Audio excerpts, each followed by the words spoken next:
Apple qutisining dizayni sizni boshqarishini bilarmidingiz?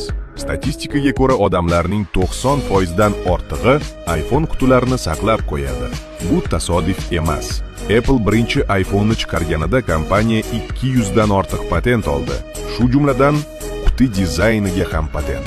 Steve Jobs birinchi taassurot hammasidan muhimligini bilgan. Shuning uchun hatto ochish jarayoni ham alohida tuyulishi kerak edi.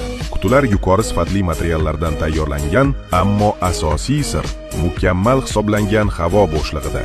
Bu bo'shliq ochishda sekinlik va mayin tovushni beradi. Bunga nazoratli ishqalanish deyiladi. Mahsulotni ko'rishdan oldin ham uni qimmatbaho qilib his qildiradigan marketing usuli. Arzon mahsulotlar qutisi tez yoki og'ir ochiladi.